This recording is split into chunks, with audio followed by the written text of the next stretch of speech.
I've got a very uncommon watch that I'd like to share with you today. This is my most recent purchase. This is the Tudor Prince Date. This is in 34 millimeter in two-tone, and it is pretty exceptional for a couple reasons. Now, this is about as close to new old stock as you're going to find. This watch is 20 years old, and I have a feeling it just sat in a drawer or in a safe for the majority of that life because it is in phenomenal condition for a 20-year-old watch. Just check out those lugs. Look at the circular brushing on the top and that crisp, clean edge that goes over that oyster case. I mean, this thing kind of is a work of art on itself. I love the clean edges of the 18 karat gold fluted bezel. I love how it catches the light.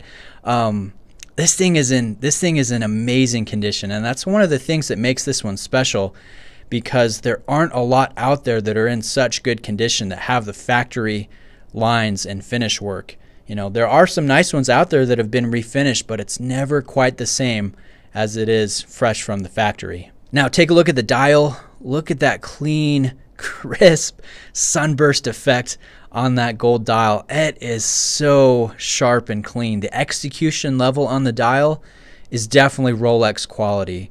Look at those polished block indices with a little dot of tritium on the outside. It is just really, really sharp, even down to the beveled stick hands. I love everything about this watch. I mean, it's so exciting to see a watch in amazing condition that doesn't have nasty patina, that's not all dinged up, that has the crisp factory lines. It's quite a rare find these days. So not only that, but the movement that Tudor's using is a modified 2824, and it's actually modified to a higher degree than what they do on their current 2824s in their current lineup. So this has a free sprung balance system, or a balance wheel, and it is still the 4 hertz higher beat frequency, and you regulate it by lengthening or shortening the mainspring via a screw system. So it's a very uncommon, heavily modified movement that Tudor doesn't do to all of their 2824s. So this is another reason why it's kind of a rare piece. And my watchmaker, who recently serviced this, it was in need of a service after 20 years, and he said, "Bruce, don't sell this watch. This one is a special one." And I totally agree with him. This is it's hard to describe and show over video, but in person, this thing, you can tell that it's a rare watch by the condition and the different details. And when you have it on wrist, you can tell that it's something special.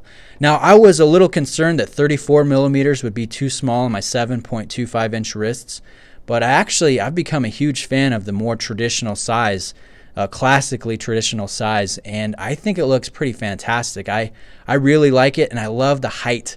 You know, it's under 10 millimeters. I think it's 9.5 from case back to top of sapphire crystal. It does have 100 meters of water resistance, and since it did pass its water test and got new gaskets, I have used this, I've run it under the tap to clean it, and it's kind of nice that I can do that with what would be considered more of a vintage watch, this being 20 years old. The other thing that's really cool about this is Rolex would make the cases and the crowns for the Prince Dates for years. I mean, this is basically the poor man's version of the classic Datejust. And so the older Prince Dates, or the majority of them, you can look on the case back and see made by Rolex on the back. And then if you look at the crown, you can see the Rolex coronet on the crown. This is one of those rare transitional pieces where it has the Tudor branding, even though it's still made by Rolex.